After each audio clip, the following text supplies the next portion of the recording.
ಕೆಲವೊಂದಷ್ಟು ವಿಜುವಲ್ಸ್ಗಳು ನಮಗೆ ಲಭ್ಯವಾಗಿತ್ತಲ್ಲ, ಅದನ್ನು ಕೇಳಿಸ್ಕೊಂಡ್ರೆ ಒಂದು ರೀತಿ ಮನಸ್ಸಿಗೆ ತುಂಬ ನೋವಾಗುತ್ತೆ, ಒಂಥರ ಭಾರ ಆಗುತ್ತೆ. ಹೆಲ್ಪ್ ಪ್ಲೀಸ್ ಅಂತ ಕೂಗ್ತಾರೆ. ಆ ಸಂದರ್ಭದಲ್ಲಿ ಬಸ್ನಿಂದ ಹೊರಗಡೆ ಜಿಗದಂಥ ಅನೇಕರು ಸಹಾಯಕ್ಕಾಗಿ ಅವರು ಅಂಗಲಾಚ್ತಾ ಇದ್ರು.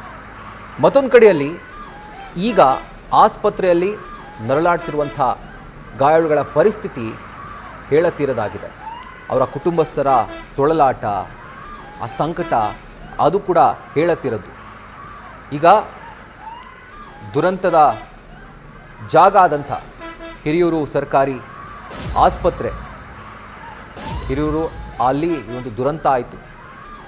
ಹಿರಿಯೂರಿನ ಸರ್ಕಾರಿ ಆಸ್ಪತ್ರೆಯ ಆವರಣದಿಂದಾನೆ ನಮ್ಮ ಪ್ರತಿನಿಧಿ ಮಧು ಇಂಗಳದಾಳ್ ಈಗ ನೇರ ಸಂಪರ್ಕದಲ್ಲಿ ಜಾಯ್ನ್ ಆಗಿದ್ದಾರೆ. ಮಧು, ಈಗ ನಿಜವಾಗ್ಲೂ ಅಲ್ಲಿನ ಸೀನ್ಗಳನ್ನ ನಾವು ಇಮ್ಯಾಜಿನ್ ಮಾಡಿಕೊಂಡ್ರೇ ಮನಸ್ಸಿಗೆ ತುಂಬ ಭಾರ ಆಗುತ್ತೆ, ತುಂಬ ನೋವಾಗುತ್ತೆ. ಅಲ್ಲಿ ಕುಟುಂಬಸ್ಥರ ರೋಧನೆ ಒಂದು ಕಡೆ, ಮತ್ತೊಂದು ಕಡೆಯಲ್ಲಿ ಆತಂಕ, ಏನಾಗಿದೆಯೋ ಏನೋ ಅಂತ ಹೇಳಿ. ಸೊ ನೀವು ಆ ಒಂದು ವಾತಾವರಣವನ್ನು ನಮಗೆ ಎಕ್ಸ್ಪ್ಲೈನ್ ಮಾಡೋ ಹಾಗಿದ್ರೆ. ಖಂಡಿತವಾಗ್ಲೂ ರಾಹುಲ್, ಏನು ಮಧ್ಯರಾತ್ರಿ ಅದರಲ್ಲೂ ಕೂಡ 2 ರಿಂದ 3 ಗಂಟೆ ಸುಮಾರಿಗೆ ಈ ಒಂದು ಬಸ್ ದುರಂತ ಏನು ನಡೆಯುತ್ತೆ, ಈ ಒಂದು ಸಂದರ್ಭದಲ್ಲಿ ಅಲ್ಲಿ ಕೂದಲೆಳೆ ಅಂತರದಲ್ಲಿ ಪಾರಾದಂತಹ ಡ್ರೈವರ್ ಕೂಡ ಅಲ್ಲಿನ ಇಂಚಿಂಚು ಮಾಹಿತಿಯನ್ನ ನೀಡ್ತಾರೆ. ಏಕಾಏಕಿ ಏನು ಹಿರಿಯೂರಿನಿಂದ ಬೆಂಗಳೂರು ಕಡೆ ಸಾಗ್ತಾ ಇದ್ದಂತಹ ಟ್ರಕ್ ಡಿವೈಡರ್ ಅನ್ನ ದಾಟಿ ಅದರಲ್ಲೂ ಕೂಡ ಏನು ಹಿರಿಯೂರು ಕಡೆ ಬರ್ತಾ ಇದ್ದಂತಹ ಸೀಬರ್ಡ್ ಈ ಕಂಪನಿಯ ಬಸ್ ಏನಿದೆ ಆ ಒಂದು ಬಸ್ಗೆ ಡಿಕ್ಕಿ ಆಗುತ್ತೆ. ಅದು ಕೂಡ ನೇರವಾಗಿ ಡೀಸೆಲ್ ಟ್ಯಾಂಕ್ಗೆ ಅದು ಡಿಕ್ಕಿ ಹೊಡೆದಂತಹ ಪರಿಣಾಮ ಡೀಸೆಲ್ ಟ್ಯಾಂಕ್ ಸ್ಫೋಟ ಆಗಿ ಏಕಾಏಕಿ ಬಸ್ ಒತ್ತಿ ಉರಿಯುತ್ತೆ. ಆ ಒಂದು ಕ್ಷಣದಲ್ಲಿ ಸಾಕಷ್ಟು ಜನ ಕಿಟಕಿ ಗಾಜುಗಳನ್ನು ಒಡೆದು ಅಲ್ಲಿಂದ ಕೆಳಗಡೆ ಹಾರಿ ಪ್ರಾಣಾಪಾಯದಿಂದ ಪಾರಾದ್ರೆ, ಮತ್ತೊಂದಷ್ಟು ಜನ ಡೋರ್ ಮೂಲಕ ಕೂಡ ಇಳಿಯುವಂತ ಪ್ರಯತ್ನವನ್ನ ಮಾಡ್ತಾರೆ. ಆದ್ರೆ ಏಕಾಏಕಿ ಬೆಂಕಿಯ ಕೆನ್ನಾಲೆಗೆ ಸಿಲುಕಿದಂತವರು ಬಸ್ಸಿನಲ್ಲೇ ಸಜೀವ ದಹನ ಆಗಿರುವಂತದ್ದು. ಬೆಳಗಿನ ಜಾವ ಏನು ಕತ್ತಲಿದ್ದಂತ ಸಂದರ್ಭದಲ್ಲಿಯೂ ಕೂಡ ಅಲ್ಲಿಗೆ ಹಿರಿಯೂರು ಗ್ರಾಮಾಂತರ ಠಾಣೆ ಪೊಲೀಸರು ಭೇಟಿಯನ್ನ ನೀಡ್ತಾರೆ. ಕೂಡಲೇ ಅಗ್ನಿಶಾಮಕ ದಳ ಕೂಡ ಆಗಮಿಸುತ್ತೆ, ಬೆಂಕಿ ನಂದಿಸುವನ್ನ ಕೆಲಸ ಮಾಡುತ್ತೆ. ಆದ್ರೆ ಆ ಒಂದು ಬೆಂಕಿಯ ಕೆನ್ನಾಲಿಗೆಯ ತೀವ್ರತೆ ಹೆಂಗಿತ್ತು ಅಂತಂದ್ರೆ ಬಸ್ ಕೂಡ ಸಾಕಷ್ಟು ಮೆಲ್ಟ್ ಆಗಿರುವಂತದ್ದು. ಆ ರೀತಿಯಾಗಿ ಆ ಒಂದು ಬಸ್ ಸಂಪೂರ್ಣವಾಗಿ ಸುಟ್ಟೋಗಿರುವಂತದ್ದು. ಈಗ ಬಸ್ಸಿನಲ್ಲಿದ್ದಂತಹ ಒಂದೊಂದೇ ಮೃತದೇಹಗಳನ್ನ ಹೊರತೆಗೆಯುವಂತಹ ಪ್ರಯತ್ನವನ್ನ ಸ್ಥಳಕ್ಕೆ ಆಗಮಿಸಿದಂತಹ ಅಗ್ನಿಶಾಮಕ ಸಿಬ್ಬಂದಿಗಳು ಜೊತೆಗೆ ಪೊಲೀಸರು ಹಾಗೆ SDRF ಸಿಬ್ಬಂದಿಗಳು ಕೂಡ ಅಲ್ಲಿಂದ ಮೃತದೇಹಗಳನ್ನ ಹೊರತೆಗೆಯುವಂತಹ ಪ್ರಯತ್ನವನ್ನ ಮಾಡ್ತಾರೆ. ಬಸ್ಸಿನಲ್ಲಿ 4 ಜನರ ಮೃತದೇಹ ಸಿಗುತ್ತೆ, ಆದ್ರೆ ಅವು ಯಾವೂ ಕೂಡ ಗುರುತು ಹಿಡಿಯಲಾಗದಂತಹ ಪರಿಸ್ಥಿತಿಯಲ್ಲಿರುತ್ತೆ. ಯಾಕೆಂತಂದ್ರೆ ಸಂಪೂರ್ಣವಾಗಿ ಸುಟ್ಟು ಹೋಗಿರುವಂತಹ ಹಿನ್ನೆಲೆಯಲ್ಲಿ ಯಾರು ಯಾವ ಸೀಟಲ್ಲಿ ಕೂತಿದ್ರು ಅನ್ನುವಂಥ ಒಂದು ಮಾಹಿತಿಯ ಮೇರೆಗೆ ಅವರು ಇಂಥವ್ರು ಅಂತೇಳಿ ಐಡೆಂಟಿಫೈ ಮಾಡ್ಬೋದು. ಆದರೆ ಇವರೇ ಆ ವ್ಯಕ್ತಿ ಅನ್ನುವಂಥದ್ದು ಯಾರಿಗೂ ಕೂಡ ಗೊತ್ತಾಗೋದಿಲ್ಲ. ಅಷ್ಟು ಸಂಪೂರ್ಣವಾದಂತಹ ಸುಟ್ಟು ಕರಕಲಾಗಿರುವಂತಹ ಸ್ಥಿತಿಯಲ್ಲಿ ಮೃತದೇಹಗಳು ಸಿಗುತ್ತೆ. ಈ ಒಂದು ಬಸ್ನಲ್ಲಿ 4 ಮೃತದೇಹಗಳನ್ನು ಏನು ಸಿಬ್ಬಂದಿಗಳು ಹೊರತೆಗಿತಾರೆ. ಅದಾದ ಮೇಲೆ ಅಲ್ಲಿ ಉಳಿದಂತಹ ಪಳೆಯುಳಿಕೆಗಳು ಅಂದ್ರೆ ಅವರ ಏನು ಮೂಳೆಗಳಾಗಿರ್ಬೋದು, ಕೈ ಬೆರಳುಗಳು, ಈ ರೀತಿಯಾಗಿ ಏನೆಲ್ಲ ಪಾರ್ಟ್ಸ್ಗಳು ಅಲ್ಲಿ ಬಿದ್ದಿತ್ತು ಅವುಗಳನ್ನೆಲ್ಲವನ್ನು ಕೂಡ ಹೆಕ್ಕಿ ಸಂಗ್ರಹವನ್ನ ಮಾಡಿರುವಂಥದ್ದು. ಅದೆಲ್ಲವನ್ನು ಕೂಡ ಈಗಾಗಲೇ 4 ಜನರ ಮೃತದೇಹವನ್ನ ಚಿತ್ರದುರ್ಗದ ಜಿಲ್ಲಾಸ್ಪತ್ರೆಗೆ ತೆಗೆದುಕೊಂಡು ಹೋಗಿದ್ದಾರೆ. ಓರ್ವ ಚಾಲಕ ಏನು ಈ ಟ್ರಕ್ ಚಾಲಕ ಇದ್ನಲ್ಲ, ಈ ಒಂದು ಬಸ್ ಅಪಘಾತಕ್ಕೆ ಕಾರಣವಾದಂತಹ ಚೆಕ್ ಚಾಲಕನ ಮೃತದೇಹವನ್ನ ಹಿರಿಯೂರು ಸಾರ್ವಜನಿಕ ಆಸ್ಪತ್ರೆಯಲ್ಲಿ ಇಟ್ಟಿರುವಂತದ್ದು. ಜೊತೆಗೆ ಗಾಯಾಳುಗಳನ್ನ ಪ್ರಾಥಮಿಕವಾಗಿ ಚಿಕಿತ್ಸೆಯನ್ನ ನೀಡಲಿಕ್ಕೆ ಮೊದಲಿಗೆ ಹಿರಿಯೂರು ಸಾರ್ವಜನಿಕ ಆಸ್ಪತ್ರೆಗೆ ಕರೆತರ್ತಾರೆ. ಇಲ್ಲಿಗೆ ಕರೆತಂದಂತಹ ಏನು ಗಾಯಾಳುಗಳಿದ್ರು ಅಂದ್ರೆ ಅವರ ಪ್ರಮಾಣ ಎಷ್ಟಿತ್ತು ಅಂತಂದ್ರೆ ಒಂದು 10 ರಿಂದ 20% ಸುಟ್ಟಂತ ಗಾಯಗಳಿದ್ದಂಥವ್ರಿಗೆ ಟ್ರೀಟ್ಮೆಂಟ್ ಅನ್ನ ಕೊಟ್ಟು ಅವರನ್ನ ಕಳಿಸ್ತಾರೆ. ಆದ್ರೆ ತೀವ್ರತರವಾಗಿ ಯಾರೆಲ್ಲ ಬೆಂಕಿ ಅವಘಡದಲ್ಲಿ ಸುಟ್ಕೊಂಡಿದ್ರು ಅವರನ್ನ ಚಿತ್ರದುರ್ಗ ಆಸ್ಪತ್ರೆಗೆ ಒಂದಷ್ಟು ಜನರನ್ನ ಕಳಿಸಿದ್ರೆ, ಮತ್ತೊಂದಷ್ಟು ಜನರು ಶಿರಾ ಮತ್ತು ತುಮಕೂರು ಜಿಲ್ಲಾಸ್ಪತ್ರೆಯಲ್ಲೂ ಕೂಡ ಚಿಕಿತ್ಸೆಯನ್ನ ಪಡೆದಿರುವಂತದ್ದು. ಇನ್ನು ಹಿರಿಯೂರು ಈ ಒಂದು ಅಪಘಾತ ಸಂಭವಿಸಿದಂತ ಹಿನ್ನೆಲೆಯಲ್ಲಿ ಗಾಯಾಳುಗಳು ಹಿರಿಯೂರು ಆಸ್ಪತ್ರೆಗೆ ಬಂದಿದ್ರು ಅನ್ನುವಂತ ಹಿನ್ನೆಲೆಯಲ್ಲಿ ಅವರ ಸಂಬಂಧಿಕರು ಕೂಡ ಇಲ್ಲಿಗೆ ಬಂದು ಅವರನ್ನು ಹುಡುಕಾಟವನ್ನು ನಡೆಸ್ತಾರೆ. ಯಾಕೆಂತಂದ್ರೆ ಬಸ್ಸಲ್ಲಿ ಈಗ ಒಂದು ಕಡೆ ಸುಟ್ಟಿರುವಂತಹ ಮೃತದೇಹ ಯಾರ್ದು ಅನ್ನುವಂಥದ್ದು ಗುರುತು ಕೂಡ ಸಿಗದೆ ಇರುವಂತ ಹಿನ್ನೆಲೆಯಲ್ಲಿ ನಮ್ಮವ್ರು ಏನಾದ್ರು ಸಿಗ್ಬೋದಾ, ಅದರಲ್ಲಿ ಏನಾದ್ರು ನಮ್ಮವ್ರು ಇದ್ರ ಅನ್ನುವಂತ ಹಿನ್ನೆಲೆಯಲ್ಲಿ ಕುಟುಂಬಸ್ಥರು ಇಲ್ಲಿ ಬಂದು ಹುಡುಕಾಟವನ್ನ ನಡೆಸಿದ್ರೆ ಮತ್ತೊಂದಷ್ಟು ಜನ ಸೇಫ್ ಆಗಿರುವಂತದ್ದು. ಈಗ ಟೋಟಲ್ ಆಗಿ ಈಗ ಆ ಬಸ್ಸಲ್ಲಿ 4 ಮೃತದೇಹಗಳು ಮಾತ್ರ ಸಿಕ್ಕಿರುವಂತದ್ದು. ಓರ್ವ ಟ್ರಕ್ ಚಾಲಕ, ಒಟ್ಟು 5 ಜನರ ಮೃತದೇಹಗಳು ಮಾತ್ರ ಸಿಕ್ಕಿರುವಂತದ್ದು. ಇನ್ನು ಅದರಲ್ಲಿ ಸಾಕಷ್ಟು ಜನ ಈಗ ರಶ್ಮಿ ಅನ್ನುವಂತಹ ಯುವತಿ ಕೂಡ ಆಕೆಯ ಗುರುತು ಕೂಡ ಸಿಕ್ಕಿಲ್ಲ, ಜೊತೆಗೆ ಆಕೆ ಮಿಸ್ಸಿಂಗ್ ಅನ್ನುವಂಥದ್ದು ಕೂಡ ಮಾಹಿತಿ ಲಭ್ಯವಾಗ್ತಾ ಇದೆ. ಏನಾದರೂ ಆಕೆಯೇ ಈ ಒಂದು ಇದರಲ್ಲಿ ಏನಾದರೂ ಅವಘಡದಲ್ಲಿ ತೀರ್ಕೊಂಡಿದ್ದಾಳ, ಇದ್ರ ಬಗ್ಗೆ ಕೂಡ ಈಗಾಗಲೇ ಅವರ ಕುಟುಂಬಸ್ಥರು ಕೂಡ ಸಾಕಷ್ಟು ಹುಡುಕಾಟವನ್ನು ಕೂಡ ನಡೆಸ್ತಾ ಇದ್ದಾರೆ. ಯಾಕೆಂತಂದ್ರೆ ಇಲ್ಲಿ ಬಸ್ಸಿನ ಪರಿಸ್ಥಿತಿಯನ್ನು ನೋಡಿದ್ರೆ ಎಂಥವ್ರಿಗೂ ಕೂಡ ಅನಿಸುತ್ತೆ ಇದರಲ್ಲಿ ಯಾರೂ ಕೂಡ ಬದುಕುಳಿಲಿಕ್ಕೆ ಸಾಧ್ಯನೇ ಇಲ್ಲ ಅನ್ನುವಂತಹ ಮಟ್ಟಿಗೆ ಆ ಒಂದು ಬಸ್ ಸಂಪೂರ್ಣವಾಗಿ ಸುಟ್ಟು ಹೋಗಿರುವಂಥದ್ದು. ಆ ಹಿನ್ನೆಲೆಯಲ್ಲಿ ಅಲ್ಲಿನ ಸ್ಥಳೀಯರು ಕೂಡ ಇದ್ರ ಬಗ್ಗೆ ಎಕ್ಸ್ಪ್ಲೇನ್ ಮಾಡ್ತಾರೆ. ಯಾಕೆಂತಂದ್ರೆ ಅವ್ರ ಕೈಲಿ ಎಷ್ಟು ಸಾಧ್ಯ ಆಗುತ್ತೋ ಅಷ್ಟು ಜೀವಗಳನ್ನ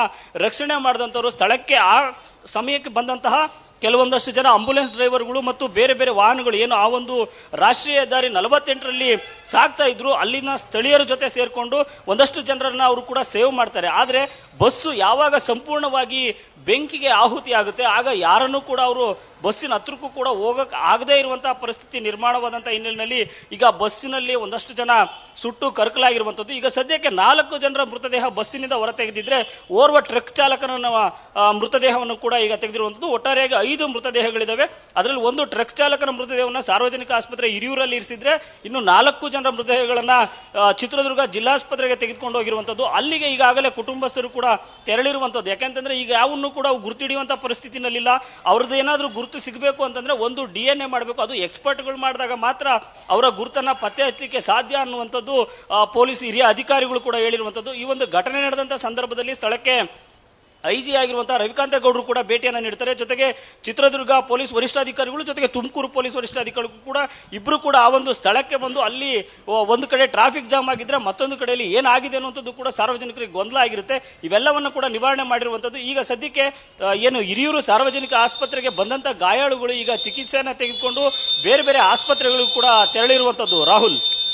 ರೈಟ್ ಮಧು, ಈಗ ಒಂದು 4 ಹೆಸರಿದ್ದಾವೆ. ನವ್ಯ, ರಶ್ಮಿ, ಬಿಂದು, ಮಾನಸ. ಇವ್ರ ಬಗ್ಗೆ ಏನಾದರೂ ಡೀಟೇಲ್ಸ್ ಲಭ್ಯವಿದೆಯಾ? ಏನಾದರೂ ಹೇಳ್ತಿದ್ದಾರಾ ಪೊಲೀಸರು?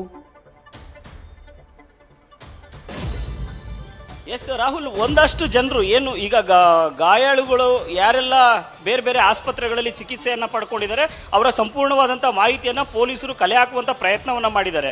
ಆದರೆ ಇದರಲ್ಲಿ ರಶ್ಮಿ, ಗಗನ ಅನ್ನುವಂಥವ್ರು ಕೂಡ ಮಿಸ್ಸಿಂಗ್ ಇದ್ರು ಅನ್ನುವಂಥದ್ದು ಕೂಡ ಒಂದು ಪ್ರಮುಖವಾಗಿತ್ತು. ಈಗಾಗಲೇ ಗಗನ ಅನ್ನುವಂಥವ್ರು ಕೂಡ ಪೊಲೀಸರ ಸಂಪರ್ಕಕ್ಕೆ ಸಿಕ್ಕಿದ್ದಾರೆ ಅನ್ನುವಂಥ ಮಾಹಿತಿ ಈಗ ನಮಗೆ ಲಭ್ಯವಾಗಿರುವಂಥದ್ದು. ಆದರೆ ರಶ್ಮಿ ಅನ್ನುವಂಥವ್ರು ಯಾರಿಗೂ ಕೂಡ ಸಂಪರ್ಕಕ್ಕೆ ಸಿಕ್ಕಿಲ್ಲ.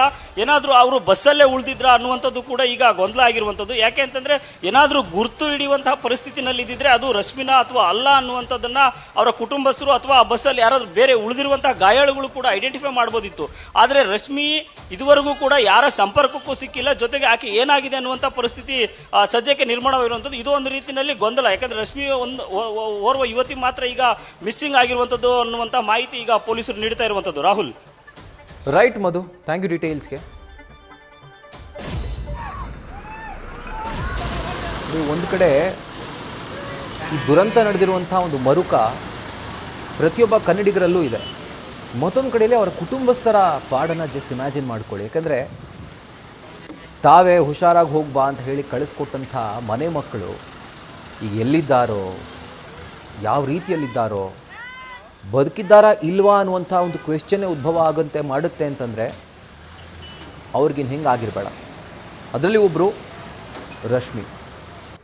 ಮದುವೆ ಫಿಕ್ಸ್ ಆಗುತ್ತೆ ಅಂದರೆ ಮುಂದಿನ ವರ್ಷ ಮದುವೆ ಆಗಬೇಕಿತ್ತು. ಅವರು ಹೆಂಗೋ ಲಾಂಗ್ ವೆಕೇಷನ್ ಸಿಗ್ತಲ್ಲ ಅಂತ ಹೇಳಿ ಅವರು ಟ್ರಿಪ್ಗೆ ಹೋಗೋಣ ಅಂತ ಪ್ಲ್ಯಾನ್ ಮಾಡ್ಕೊಳ್ತಾರೆ. ಬಟ್ ಈಗ ಅದೇ ಪ್ಲ್ಯಾನಿಂಗ್ ಒಂದು ದುರಂತಕ್ಕೆ ಎಡೆ ಮಾಡಿ ಕೊಟ್ಟಿರುವಂಥದ್ದು. ಅವ್ರದ್ದಲ್ಲದೆ ಇರುವಂಥ ತಪ್ಪಿಗೆ ಈಗ ಅವರು ಇಂಥ ಒಂದು ಸಂಕಷ್ಟವನ್ನು, ಅವರ ಫ್ಯಾಮಿಲಿ ಇಂಥ ಸಂಕಷ್ಟವನ್ನು ಎದುರಿಸಬೇಕಾಗಿ ಬಂದದ್ದು. ಇದಕ್ಕಿಂತ ದುರಂತ ಏನು ಅಂತಂದರೆ ಅವರ ಮನೆಯವರಿಗೆ ಅವರ ಬಗ್ಗೆ ಯಾವುದೇ ಥರದ ಕ್ಲೂನೇ ಇಲ್ಲ. ಅವರು ಇದ್ದಾರಾ ಇಲ್ವಾ, ಇದ್ದರೂ ಎಲ್ಲಿದ್ದಾರೆ, ಹೆಂಗಿದ್ದಾರೆ,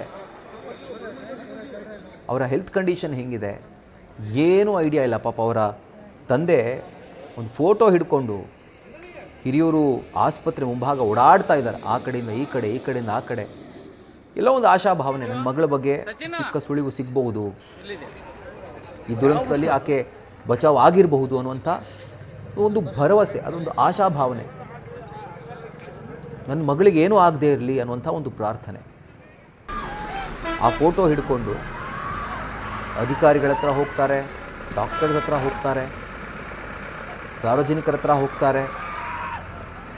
ಬಟ್ ಪರಿಸ್ಥಿತಿ ಹೆಂಗಿದೆ ನೋಡಿ, ಪೊಲೀಸರು ಅಸಹಾಯಕರು, ಆಸ್ಪತ್ರೆ ಸಿಬ್ಬಂದಿ ಕೂಡ ಅಸಹಾಯಕರು. ಯಾಕಂದರೆ ಅವ್ರಿಗೂ ಗೊತ್ತಿಲ್ಲ ಎಲ್ಲಿದ್ದಾರೆ, ಇದು ಯಾರು. ಅಕಸ್ಮಾತ್ ಟಚ್ವುಡ್ ಅಕಸ್ಮಾತ್ ಏನಾದರೂ ಹೆಚ್ಚು ಕಮ್ಮಿ ಆಗಿದ್ರೆ, ಕೆಟ್ಟದೇ ಆಗಿದೆ ಅಂತ ಭಾವಿಸಿ ಕಂಡು ಹಿಡಿಯೋದು ಹೆಂಗೆ?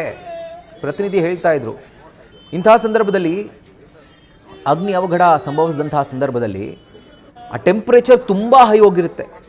ಈಗ ಒಂದು ಚಿಕ್ಕ ಬೆಂಕಿ ಕಡ್ಡಿ ಗೀರಿದಾಗಲೂ ನಮ್ಮ ಕೈಗೆ ತಾಕ್ಬಿಟ್ರೆ ಆ ನೋವು ಹೆಂಗಿರುತ್ತೆ, ಅಂಥದ್ರಲ್ಲಿ ಇಡೀ ಮೈ ಹತ್ಕೊಂಡು ಉರಿಯುತ್ತೆ ಅಂತಂದರೆ ಆ ನೋವನ್ನು ಎಕ್ಸ್ಪ್ಲೇನ್ ಮಾಡೋಕ್ಕೂ ಆಗಲ್ಲ. ಆ್ಯಂಡ್ ಆ ದುರಂತದಲ್ಲಿ ಬಸ್ ಕೂಡ ಕಂಪ್ಲೀಟಾಗಿ ಬೆಂಕಿಗೆ ಆಹುತಿ ಆಗಿರೋದ್ರಿಂದ ಬಸ್ ಹತ್ರ ಹೋಗಿ ಅದನ್ನು ಡೋರ್ ಓಪನ್ ಮಾಡಿ ಆ ಕಿಟಕಿನ ತೆಗೆದು ಅಥವಾ ಒಡೆದು ಹಾಕಿ ಈ ಕೆಲಸಕ್ಕೂ ಯಾರೂ ಕೈ ಹಾಕಲ್ಲ ಅಥವಾ ಸಾಧ್ಯ ಆಗಲ್ಲ. ಯಾಕಂದರೆ ಅಲ್ಲೂ ಕೂಡ ಟೆಂಪರೇಚರ್ ಜಾಸ್ತಿ ಇರುತ್ತೆ. ಬೆಂಕಿಯಿಂದಾಗಿ ಅದು ಸ್ಟೀಲ್ ಬಾಡಿ ಆಗಿರೋದ್ರಿಂದ ಅಥವಾ ಕಬ್ಬಿಣದ ಬಾಡಿ ಆಗಿರೋದ್ರಿಂದ ಅದರ ಕಾವು ಕೂಡ ವಿಪರೀತ ಇರುತ್ತೆ. ಮುಟ್ಟಕ್ಕೂ ಆಗಲ್ಲ, ಹತ್ರ ಹೋಗೋಕ್ಕೂ ಆಗಲ್ಲ, ಅವ್ರನ್ನ ಒಳಗಡೆ ಇದ್ದವ್ರನ್ನ ಹೊರಗಡೆ ಕರ್ಕೊಂಬರೋಕ್ಕೂ ಆಗಲ್ಲ. ಹೆಂಗಿರುತ್ತೆ ಪರಿಸ್ಥಿತಿ ಅಂತಂದರೆ ನಿಂತ್ಕೊಂಡು ಸುಮ್ಮನೆ ನೋಡಬೇಕು, ಏನೂ ಮಾಡೋಕ್ಕಾಗಲ್ಲ. ಅಲ್ಲಿ ನೀರಿಲ್ಲ ಆರ್ಸೋಕ್ಕೆ, ಮಣ್ಣಿಲ್ಲ ಎರ್ಚಕ್ಕೆ. ಹೋಗಿ ರಕ್ಷಣೆ ಮಾಡೋಣ ಅಂತಂದರೆ ಅಲ್ಲಿ ನೋಡಿದ್ರೆ ತಾಪಮಾನ ಅಷ್ಟು ಡಿಗ್ರಿ ಸೆಲ್ಸಿಯಸ್ ಹೈ ಇರುತ್ತೆ. ನೋಡಿ ಎಂಥ ಒಂದು ಕ್ಲಿಷ್ಟಕರವಾದಂಥ ಒಂದು ಸನ್ನಿವೇಶ ಅದು, ಜಸ್ಟ್ ಇಮ್ಯಾಜಿನ್ ಮಾಡಿ. ಸೊ ಈಗ 4 ಜನ ಇನ್ನೂ ಮಿಸ್ಸಿಂಗ್. ಒಟ್ಟಾರೆಯಾಗಿ ಈ ಪ್ರಕರಣದಲ್ಲಿ ಸಾವನ್ನಪ್ಪದವರ ಒಂದು ಸಂಖ್ಯೆ 5. ಅದರಲ್ಲಿ 4 ಜನ ಪ್ರಯಾಣಿಕರು, ಓರ್ವ ಕಂಟೈನರ್ನ ಡ್ರೈವರ್, 25 ಜನ ಸೇಫ್ ಆಗಿದ್ದಾರೆ. ಎಂಬಿಕಂತೆ 4 ಜನ ಇನ್ನೂ ಕೂಡ ಮಿಸ್ ಆಗಿದ್ದಾರೆ. ಕುಟುಂಬಸ್ಥರ ಕಣ್ಣೀರು ನೋಡ್ತಾ ಇದ್ದೀರಿ. ಅವ್ರಿಗೆ ಈ ಜಂಜಾಟ, ಈ ನೋವಿನ ಒದ್ದಾಟ ಯಾವಾಗ ಮುಕ್ತಾಯ ಆಗುತ್ತೆ, ಎಲ್ಲಿ ಎಂಡ್ ಆಗುತ್ತೆ ಅಂತ ಕೂಡ ಅವ್ರಿಗೆ ಗೊತ್ತಿಲ್ಲ. ಯಾಕಂದರೆ ಅವ್ರ ಮಗಳು ಎಲ್ಲಿದ್ದಾಳಂತ ಅವ್ರಿಗೆ ಗೊತ್ತೇ ಇಲ್ಲ, ಐಡಿಯಾನೇ ಇಲ್ಲ. ಪೊಲೀಸರಿಗೂ ಇಲ್ಲ, ಕುಟುಂಬಸ್ಥರಿಗೂ ಇಲ್ಲ, ಈ ಕಡೆ ಡಾಕ್ಟರ್ಸ್ಗೂ ಇಲ್ಲ. ತುಂಬ ಕಷ್ಟ. ಇನ್ಫ್ಯಾಕ್ಟ್ ಇಂಥ ಸಂದರ್ಭದಲ್ಲಿ ಇದನ್ನು ಎಕ್ಸ್ಪ್ಲೇನ್ ಮಾಡೋಕ್ಕೂ ನಮಗೂ ಕಷ್ಟ.